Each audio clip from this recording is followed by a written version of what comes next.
Okay, so before you get into actually looking at any of these 19th century prose fiction texts, it's useful to think about the typical features that you're going to see in those.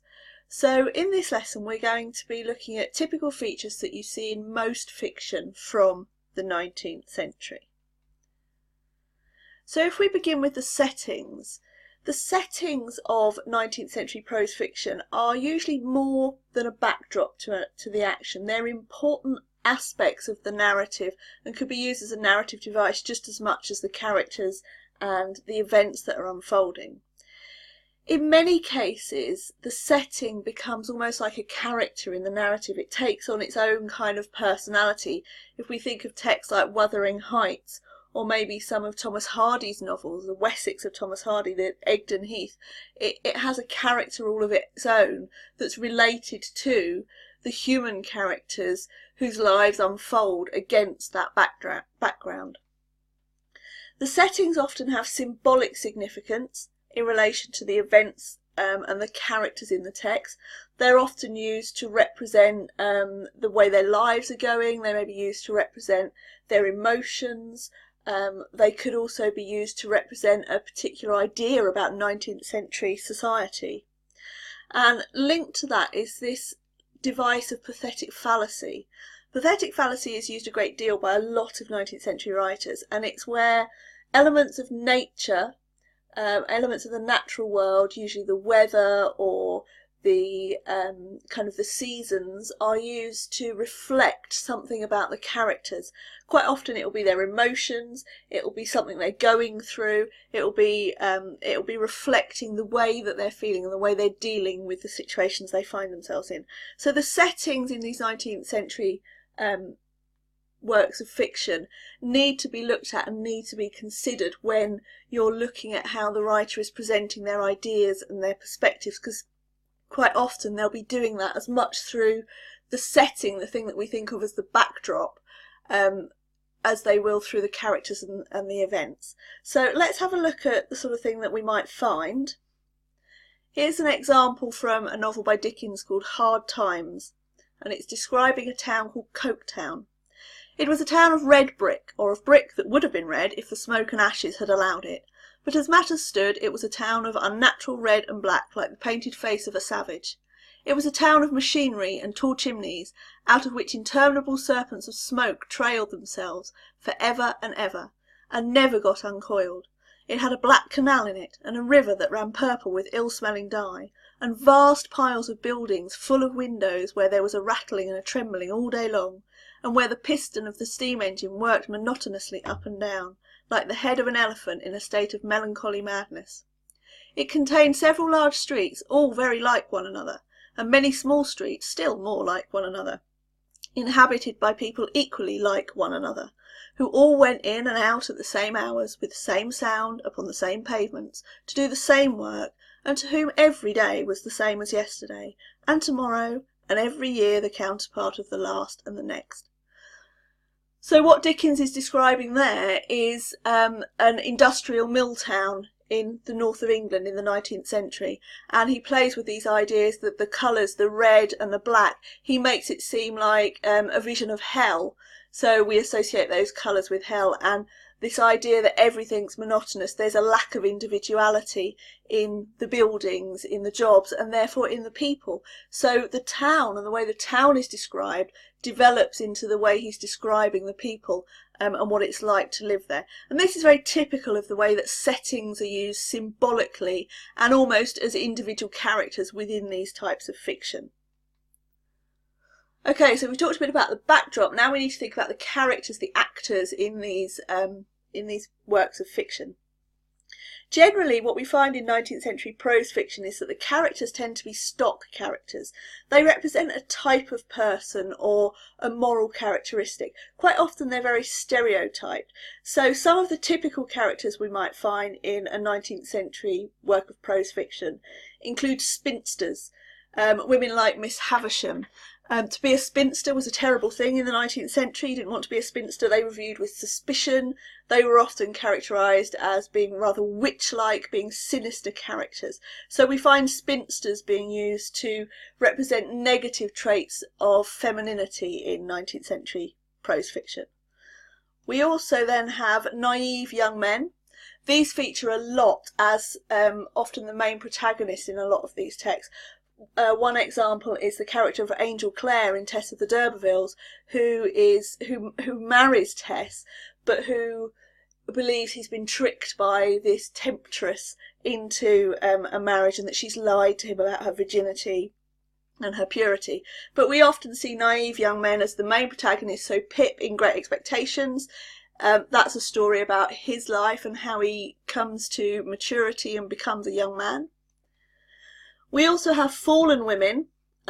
Again, Tess is a fallen woman in Tess of the D'Urbervilles, but there are other fallen women in there, such as Nancy. And if we look outside of English literature and we look to Flaubert and people like that, you find Madame Bovary is essentially a fallen woman as well. They feature quite heavily because they're going against the social ideals of what women should be, and they're challenging this idea that women should be pure, they should be what's often referred to as the angel in the house, and they're expressing their sexuality in ways that are unacceptable to the patriarchal male society of 19th century England and Europe.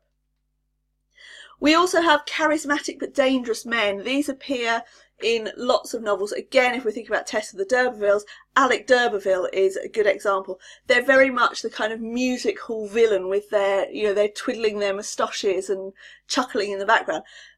Key example of this is Count Dracula, right at the end of the 19th century. He represents everything that's dangerous about men and male sexuality for women in the 19th century. And then we have fallen heroes, characters such as Mr. Rochester or Mr. Darcy in Pride and Prejudice. They've got some rough edges. They're a bit hard to get through to. They're a bit kind of a bit grumpy, but essentially they are the hero, and that good man is under there, and it takes a good woman, the heroine, such as Jane Eyre in the case of Mr. Rochester, to rediscover that good man that's there and bring out the best in him. And the heroine, unlike spinsters or fallen women, the heroine will generally exhibit idealised views of femininity and woman, and what it means to be a woman. Although in the case of Jane Eyre, she does sort of challenge that, Charlotte Bronte does challenge that idea with her character of Jane Eyre. There's also, of course, the loyal servant in a lot of these 19th century novels. A lot of them revolve around the lives of the middle and upper classes, and so we get a lot of instances of reasonably wealthy people having a loyal retainer, a loyal servant. And in the example we're going to see later in this lesson, we get this character of Peggotty, who's a loyal servant to David Copperfield and his mother. So these are examples of the types of characters you get. However, some writers do create characters that challenge these stereotypes and challenge the social cultural attitudes that these characters are meant to represent. For example, in Jude the Obscure, Thomas Hardy challenges the idea of marriage and of relationships and the role of women through the relationship between Jude and Susan in that novel. So whilst these are examples of the typical types of characters you might find, there are also characters that challenge that, and you need to look at that when you're thinking about what's going on with the characters in the extracts that you're dealing with. So now we come on to themes and ideas. These are the general, the big ideas in there. The themes and the ideas in these 19th century prose texts tend to be related very closely to the key social, cultural, political and moral issues of the day, or of the time at which the novel is set. So writers will be reflecting on things like Darwinism. They're reflecting on things like the Industrial Revolution.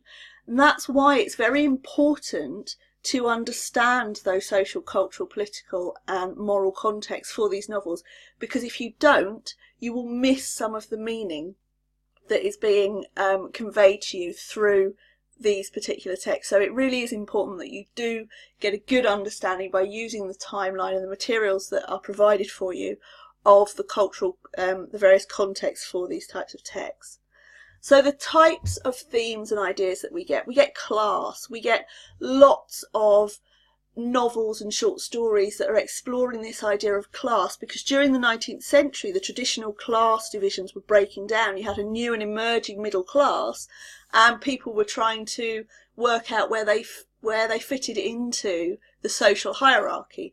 So there's a lot of writing, a lot of fictional writing about class, its divisions, ways to overcome that, ways to bridge the gap between classes. You often get sort of inter-class marriages in these 19th century texts, showing that it's a way of moving up the social ladder.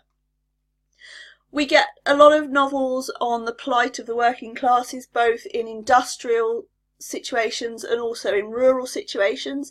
If you think back when we were introducing the writers of the 19th century, we said that you got Dickens writing about sort of urban, industrialised working class lives, and then Hardy is his rural counterpart. He's looking back to the 1840s and writing about what it was like for the rural poor in those situations. You get writing about the impact of the Industrial Revolution. This is a time of huge change, and these writers are experiencing this change. It's really hard for us today to imagine what that must have been like. We take things like trains for granted. We use the internet, we use computers, but it was such a change going from this rural, slightly backward country being thrust into the modern era through the Industrial Revolution. It changed everything about people's lives. So obviously writers reflect that in the literature that they produce. They're reflecting the world they're living in and the world that their readers are experiencing. We also get lots of texts where manners and etiquette play a major role and are a major theme. We see this early on in the 19th century with a writer like Jane Austen, whose novels revolve around manners and etiquette, around these kind of provincial middle class families and how to negotiate your way in that sort of society as a woman. But it comes into later novels as well. As the manners and the etiquette is changing, people are having to find new ways of fitting in and working their way around those. We also get lots of novels dealing with this idea of Darwinian theories of evolution, particularly towards the end of the period. Things like Dr. Jekyll and Mr. Hyde is there sort of an inner beast in all of us? What does it mean to be human? And this kind of questioning of are we created by God, or are we, in fact, as Darwin suggests, evolved from apes and, if you like, lower primates. We then get also the role of women, particularly someone like Thomas Hardy, but also George Eliot is dealing with this. And as we move towards the 20th century, there are a lot more writers exploring the various roles that women have in society, in the home, what they can and can't do, what happens to them if they transgress. We find in a lot of Hardy's novels, although the women challenge the traditional roles, quite often he will kill them off at the end as a sop to his readers, because he doesn't want to offend their sensibilities. So it's not acceptable. He has to kind of come down on the side of society and say, well, it's not acceptable for women to transgress the rules that we've put in place. So tell you what, Tess, we'll kill you off. And he kills off a lot of these women, but he does explore what it means to be a woman in the 19th century. And we get crime. You think about someone like Conan Doyle.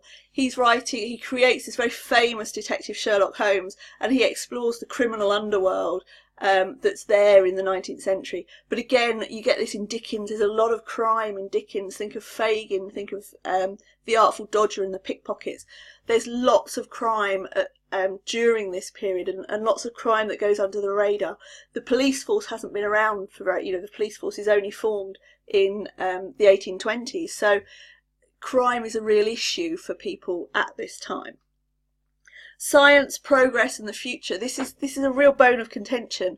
When we get to H.G. Wells, he's projecting a future. He creates this genre of science fiction, and he projects into the future and thinks about what it's going to be like in the future. How are we going to progress? What's it going to be like? But he also draws on Darwinian theories in something like The Time Machine, where you have sort of survival of the fittest, and the balance has shifted, where the wealthy elite are now being eaten by the lower class. They're being farmed and eaten effectively by the lower classes.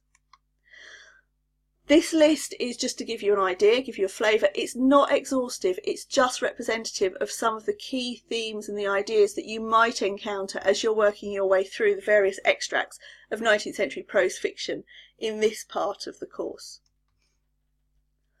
Okay, so now we come on to language and structure. When you answer the questions on these 19th century prose fiction texts, there is a question where there are two where you have to write full structured essays, and in there you are expected to focus your comments on the way that language and structure is being used to show the themes, the ideas, to create the characters, to create the settings, to get across the writer's perspective, to get across the writer's ideas. So what we notice about the language of 19th century prose fiction is that the sentences are often long, complex, they're very sophisticated. Quite often we have to wait right until the end to get the main clause to find out what the sentence is about. There's often a lot of subordinate clauses and phrases and minor sentences until we get to the main clause at the end, and within that there's a lot of archaic, old-fashioned vocabulary that can be very hard to understand for a modern 21st century reader. And again, this is where an understanding of the context comes in really useful, because you can work out what some of those archaic old-fashioned words mean if you understand some of the context, the social, cultural, historical context for these. We see writers being very inventive with language. It's only fairly recently, sort of at the end of the 20th and the 21st century, that basically anything goes in fiction, and writers can address any issue they like. They can address sex, they can address religion, they can address those controversial topics that previously had to be dealt with in a more sensitive way. And so in these 19th century prose fiction texts, we see writers challenging those and dealing with them, but they do it in a much more sophisticated way. So they use lots of figurative devices, they'll use metaphors, they'll use similes, but they'll also use things like allegory, pathetic fallacy and allusion to refer to the more difficult aspects or the more controversial topics that they're trying to deal with in their work of fiction, so as not to offend the reader. And what that means is, as a reader, you have to read more carefully and you have to look much more beyond the surface. They're much richer than a lot of modern writing because they had to use a lot more figurative language than perhaps writers do today.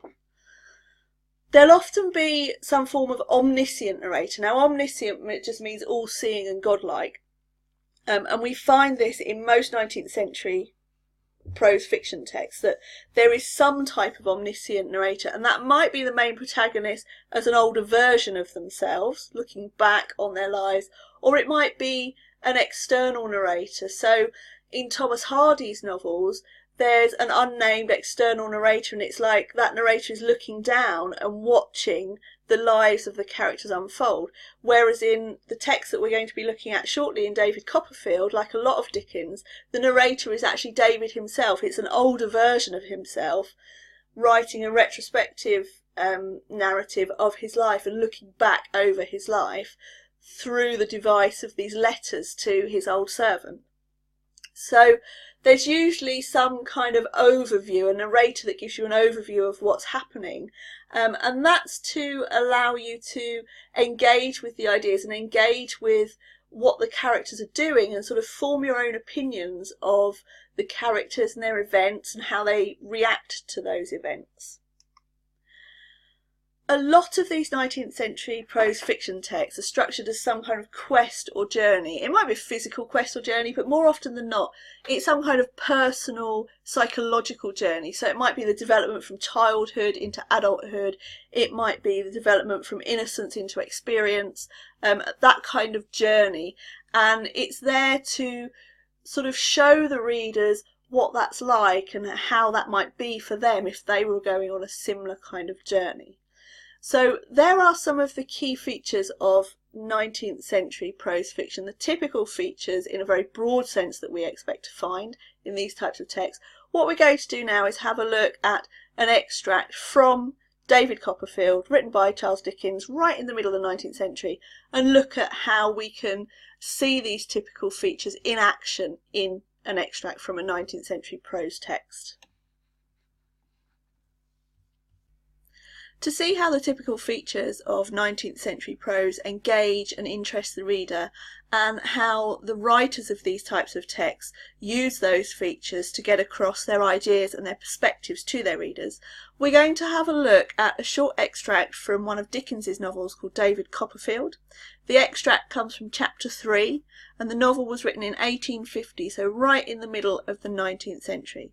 We're going to begin by watching a very short clip from a film version of the text, and then we're going to look in detail at how those features appear in the text itself.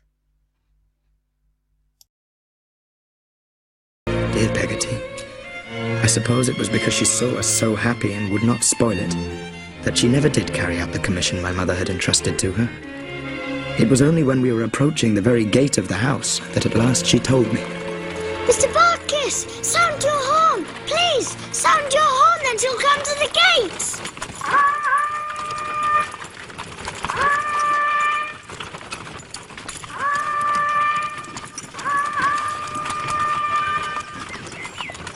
Where is she? Where is she? Why hasn't she come out? Peggotty! Where is she? Peggotty! Why hasn't she come out? Peggotty, why hasn't she come out? Wait, Master Davy, and I'll tell you something. What? Where is she? She's not dead. Dead? Of course she's not. Oh, bless the boy.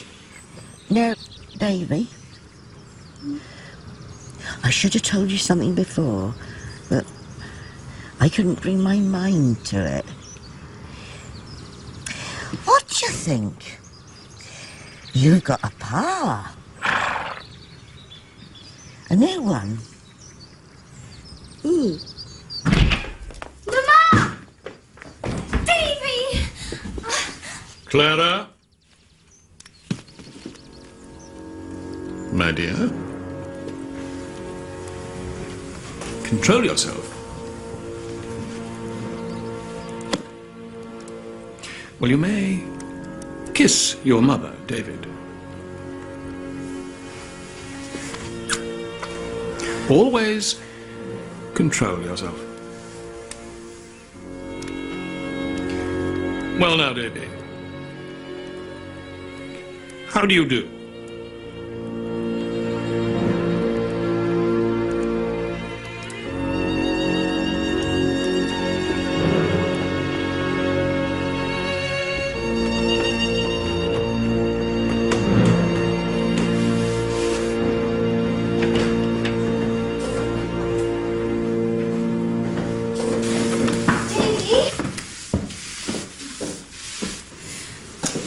Murdstone's sister is to live with us, Davy.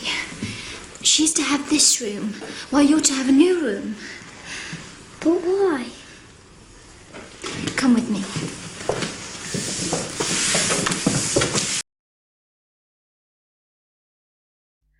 Okay, so in that short film clip, it was very clear to us that this is a significant moment in the novel David Copperfield. It's clearly a tense, traumatic event in the life of young Davy, where his world is basically turned upside down. And because it's a film, the director indicates that to us in a number of ways. You have the background music that's slightly, it's sad, it's in a minor key. The weather is dull, it's rainy, it's a bit cold. So he's playing around with pathetic fallacy in there. When we get to the house seems quite dark. Mr. Murdstone is dressed all in black and he's towering above Davy. The camera angle makes him look very imposing. And then when Davy runs off to find his room, he goes into his room to find that the beautiful light blue colour that he's had in his room, that is kind of symbolic of childhood and innocence and freedom, is being painted over with a dark, dull grey colour, and he's being sent up to the dull, grey, dusty, dirty attic room that's tiny and small and enclosed. So the director of the film is able to convey to us the ideas that Dickens had in his original text in a visual way.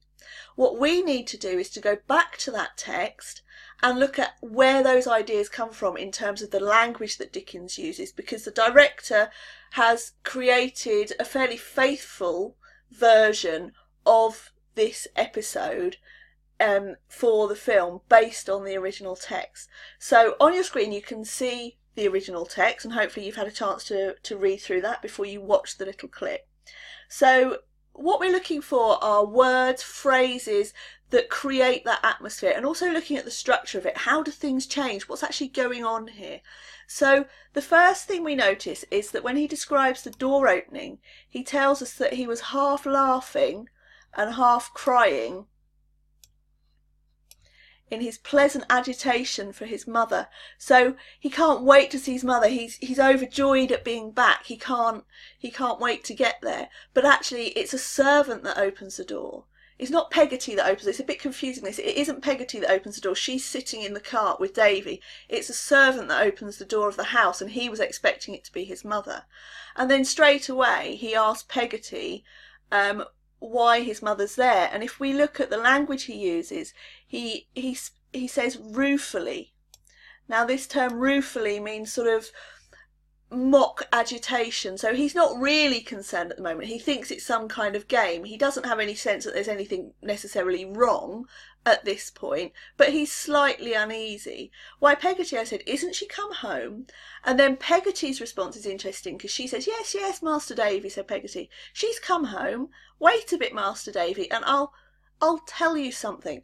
And it's this hesitation here that starts to sow the seeds of the idea that something isn't quite right here. Something unpleasant has happened. Something is wrong, that the Davy's life is being turned upside down. Okay, so she hesitates, and that's quite significant. In terms of ideas, we've got this idea of the kind of class in there, because Davy and his mother are reasonably wealthy, and Peggotty is the loyal servant. She's kind of a stock character, and Davy, Master Davy, shows deference to him, so she's being respectful to him in the way that she speaks to him, because he is the young master of the household. But they're, in their own ways, they're stereotypes. So he's the young innocent boy whose life is being mapped out in this story, and Peggotty is the faithful old servant who kind of looks after him and cares for him. All right, so straight away we've got this sense of unease, and then we get the description of her getting out of the cart, and we saw her sort of on the cart in the film version, and he talks about her agitation. So this picks up on her stuttering speech that we've seen earlier, and now her manner is becoming agitated. So there's something wrong, and Davy's picking up on this. He's starting to think, well, hang on, there's something not quite right here. And she's naturally awkward anyway. And he describes her as making a festoon of herself, making a display, a sort of drawing attention to herself. So it's almost like she's trying to deflect the attention away from the situation. So she's being more awkward about getting out of the cart than she would normally, just to try and distract his attention a little bit. And then when they get down, she takes him into the kitchen and she shuts the door. And now, if we look at Davy's reaction, Peggotty, I said, quite frightened. So he's gone from being rueful, which is just not really worried, but, you know, playfully worried, to being frightened. And we get an exclamation, we get an exclamatory sentence here, followed by a question. So clearly he's in a state of agitation himself, so he can't understand what's going on, and the sentence forms are reflecting that. So an exclamatory sentence followed by a question. He's trying to get to the bottom of this, and then she responds again with another exclamatory sentence. Nothing's the matter, bless you, Master Davy dear. So she's trying to put him at his ease. But she kind of overdoes it, and we saw that in the film. She was too jolly and she was too happy Okay, and she answered, assuming an air of brightness, of sprightliness. So she takes on, it's an affectation. She doesn't really feel this. She's pretending to be more jolly and upbeat than she would normally, in the way that people do with children when something's not right. You try to jolly them along so that they don't catch on to the fear and catch on to the worry. So again, we then see Davy asking another question. Where's Mama? He wants to know, he's persistent. And what does she do? She repeats it. Where's Mama, Master Davy? She's stalling for time here. So all the while, this is building the tension. And as the reader, we're thinking, come on, why are you not telling him what's going on? There's clearly something wrong. Why not just come out with it and tell him? So Dickens is using the dialogue to build the tension of the scene for the reader and to give us a sense that there's something wrong. Okay, and he goes on, he elaborates, yes, why hasn't she come out of the gate? And what have we come here from? Oh, Peggotty. So again, you see these questions and exclamatory sentences. This is how Davy's speaking. And it's a very effective way of recreating the speech of a young child. They're quite demanding. They want to know, they want to understand. They often ask lots of questions. So in terms of the characterisation, the choice of sentence forms is very accurate for a young boy because he's asking lots of questions and he doesn't understand, so he's using lots of exclamatories and he's kind of getting the wrong end of the stick. And he then asks whether she's dead because his father's died, so we get this, not dead too. Oh, she's not dead, Peggotty. And again, a question. So he jumps to the worst possible conclusion. And this is one of the things that makes it particularly sort of a 19th century text, because there was quite a high mortality rate from things like TB and various other diseases that are now treatable. And Davy's father, his biological father, has died earlier in the novel. So he's been made aware of this possibility of death at a very early age, and now he thinks that's what's happened to his mother. But again, we carry on with these exclamatories. Peggotty cried out no with an astonishing volume of voice. So again, a little bit like the assumed air of sprightliness up here, this astonishing volume of voice is an affectation to distract Davy's attention away from the fact that there's something wrong. Okay, then she sat down and began to pant and said I had given her a turn. Okay, and then there's this lovely, lovely little paragraph here. I gave her a hug to take away the turn, or to give her another turn in the right direction. It just sounds like the sort of thing a young child would say. So in terms of the narrative perspective and the narrative voice, the voice is very true to a young child. So it sounds the way that a sort of 6-7-year-old child might speak. He doesn't really understand what's going on. And what does he do? He gives her a hug because he knows that when he's feeling bad, a hug helps and it makes him feel better. So it's really quite charming, that little paragraph there. And then Peggotty, she can't stall any longer. She has to tell him. And she says, you see, dear, I should have told you before now, said Peggotty, but I hadn't an opportunity. I ought to have made it, perhaps, but I couldn't exactly. And there, that word exactly, this is Dickens making up words and giving his characters personality by giving them a particular way of speaking. And Davy sort of explains it. That was always a substitute for exactly. So he explains what the proper word should be. So as readers, we don't have to work it out. But it just gives Peggotty more of a personality for us as a reader. And she says she couldn't bring my mind to it. Okay, which is it's a bit ambiguous. We're not quite sure what she means there. But what she means is she didn't want to tell him. So again, if we're thinking about how the tension's being built up and we look back, and again we're thinking about the structure of this piece, at the beginning we have this hesitation. I'll tell you something. And then she's agitated as she gets out of the cart. She answers in exclamatory. She repeats him. She's stalling for time. There's something wrong. She doesn't want to tell him. Okay, and that's actually making it worse. So Davy says, go on, Peggotty, said I, more frightened than before.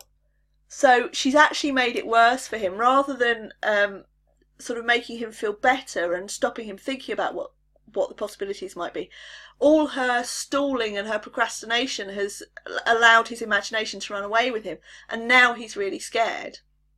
Okay, and then we see her telling him, and she says, "Master Davy," said Peggotty, untying her bonnet with a shaking hand. Okay, so this is obviously something unpleasant, and speaking in a breathless sort of way. So she's really uncomfortable telling him this, and she says, "What do you think?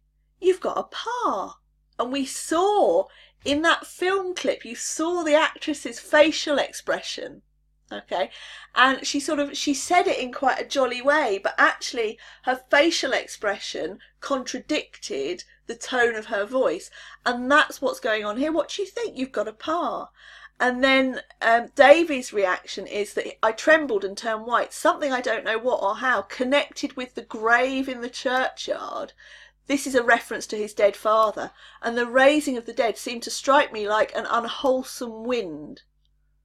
Okay, this is sort of a premonition of things to come, because things are not going to go well with his new stepfather, and Davy gets this sort of premonition. And again, this is a particularly 19th century and particularly Dickensian technique here, this idea of what's called prescience, a sense of what's going to come, and being warned by ghosts, and this idea of superstition.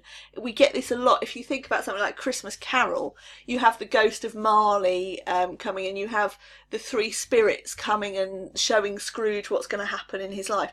And it's a similar thing that Dickens is doing here. So it's almost like Davy's dead father gives him a little warning, a little spooky feeling that something isn't going to go right. And then Peggotty responds with, "A new one," said Peggotty. And we saw her do this in the film, and the actress, when she said that, she sort of smiled. And then the director picked up on this section here. Peggotty gave a gasp, as if she was swallowing something that was very hard. Okay, and what that tells us is that she knows that this new stepfather is not good. He's not going to be kind to Davy. He's going to be unpleasant. And the thing that she's swallowing that's hard, what she's swallowing down, is her fear for Davy and her knowledge that she's sending him into a situation that is going to turn out very, very badly for him, in fact. So we can see that this has been building up to, we've been building up to this point. So if we go back again, if we look, so to begin with, Davy is rueful, then he's frightened, and then he's even more frightened. And Peggotty's responses are hesitant, agitated, she procrastinates, she doesn't tell him what to say, tell him what's going on. She repeats his own words rather than coming straight to the point. And then when she does tell him, look at her physical actions. She's shaking, she's breathless, she gasps, she swallows. This is something very, very bad, and as a reader we need to pick up on these things. And if you think back to that film clip, the director was aware of all these, and the way that the actress acted it brought this idea across to us. We get a really strong sense in that little film clip that Peggotty has been putting off this moment because she knows it's not good, it's going to be unpleasant. Okay, so having told him, she then takes him to go and see his new stepfather. "Come and see him." "I don't want to see him." "And your mamma?" And this is the thing, he wants to see his mother. He loves his mother. He has a really good relationship with his mother. And that's the thing that swings it for him. So I ceased to draw back and we went straight to the best parlour. Now this is significant. If we're thinking about settings, Davy's come home. He's come to his family home where he's lived with his mother and his biological father before he died. In Victorian households, where they were wealthy enough to have more than one or two rooms, they would have what was called the best parlour, where it was only used on special occasions. It was used to meet strangers and important guests. It would not routinely have been used to greet the son of the house coming home on a school holiday. So the fact that he's been taken into the best parlour is unusual, and it suggests that he's being treated as a stranger in his own home. There's a new formality, there's a new kind of order in the house. Things are different. This isn't how it should have been. His mother should have rushed out to meet him. She should have opened the door and hugged him. But actually he's being introduced very formally. He's being taken to the best parlour. He's being treated like a stranger. Okay, so the setting there is being used symbolically, as we've said earlier in this lesson. And then we get this detail about the fire. On one side of the fire sat my mother, on the other Mr. Murdstone. So they're separated literally by a gulf between them, and it suggests that they're very different in personality, that there's a rift in the marriage, there's a distance between husband and wife. My mother dropped her work and arose hurriedly but timidly. Okay, so rather like Peggotty, the mother is nervous as well. There's a sense of nervousness about what's going on and how it's going to go. And as we saw in that film, the actress playing Davy's mother looked afraid of Murdstone. So already we're starting to think, well, why would she be timid when previously she's been quite loving and quite forthcoming and free with her affection to Davy? But that timidity again hints at danger, hints at something not quite right with Mr. Murdstone. And if you think about that name, Dickens was a great one for giving characters names that reflected something about their personality. Murdstone, it's got that word murd in it, which links to murder and danger and threat. So his name is threatening. And in the film we saw the way that the actor was made to seem very imposing through the use of that low camera angle that was looking up at him. So we were looking from Davy's point of view. Okay, and then if we look at the way that Mr. Murdstone speaks, "Now, Clara, my dear," said Mr. Murdstone, "recollect, control yourself, always control yourself." So he's really, he's talking in imperatives. He's telling her what to do. He's commanding her. And then, "Davy boy, how do you do?" You get the sense that whilst that might be a question, actually it's a command. It's a command to speak to him. And Davy shakes his hand. He responds very appropriately. And then after a moment of suspense, "I went and kissed my mother. She kissed me and patted me gently on the shoulder and sat down again to her work. I could not look at her." This is different to the little film clip. I could not look at him. Okay, he doesn't know what's going on. The reason he can't look at his mother is because he feels she's betrayed him. She's brought this man into the house who's changed his relationship with her. She's now not as loving and as free with her affections, and he's really unsettled by this. And he can't look at him because he's a stranger. Murdstone's a stranger, and he's got this sense of unease about him. I knew quite well that he was looking at us both, and I turned to the window and looked out there at some shrubs that were drooping their heads in the cold. Okay, this is an example of pathetic fallacy being used with these shrubs. They represent Davy's emotions. They represent how he's feeling at this point. And if you think back to the film version, we saw that happening in the film version. The setting, it was a damp, foggy, dank, miserable kind of day, and that reflected what was going on in the household. So we have the use of pathetic fallacy in there with these here. Okay, and then as we go on, he says, "As soon as I could creep away, I crept upstairs. My dear old bedroom was changed." Okay, so he goes up, he's looking for something that's familiar. He's looking for the things that made this a home. So he goes to the place where he felt safest, his bedroom, his own personal space, and it's changed. And in the film, we saw the light blue wall being painted with that dark grey colour. And that reflects that things are going to go badly for Davy. Okay, and I was to lie a long way off. In the film, he's set up into the attic. And if we look at the verbs used here, I rambled downstairs. There's a sense of being lost, of being cut adrift. So rambling is sort of walking aimlessly. He's confused about what's going on. And what he's trying to do is to find anything that was like itself. So altered it all seemed. And then he says, "I roamed into the yard." So there's a sense of feeling very small and very vulnerable in this vast world that is different. He doesn't understand it. He doesn't know where he is. And then we get the detail of this dog, this black dog for the empty dog kennel, which was filled with a great dog, deep-mouthed and black-haired like him. And look at the way that him is capitalised. Okay, so it makes Mr. Murdstone seem almost godlike. You would use that, you would capitalise him and write it like that if you were referring to God. So immediately it gives Mr. Murdstone a power over Davy, a power literally of life and death over Davy. And the dog represents Mr. Murdstone, and we're told that that dog, he was very angry at the sight of me and sprang out to get me. Now that dog is being used to foreshadow the violence that Davy is going to experience at the hands of Mr. Murdstone. So right at the end we get the symbolic use of the dog, of a feature of the narrative, to hint at something that's going to come later, so foreshadowing. So the dog trying to attack Davy is exactly the same as Mr. Murdstone, who will frequently beat and attack and basically abuse Davy as the novel goes on. So you can see in here that the idea that is being addressed is the way that this little boy's life has been turned upside down by the arrival of a cruel and unkind stepfather.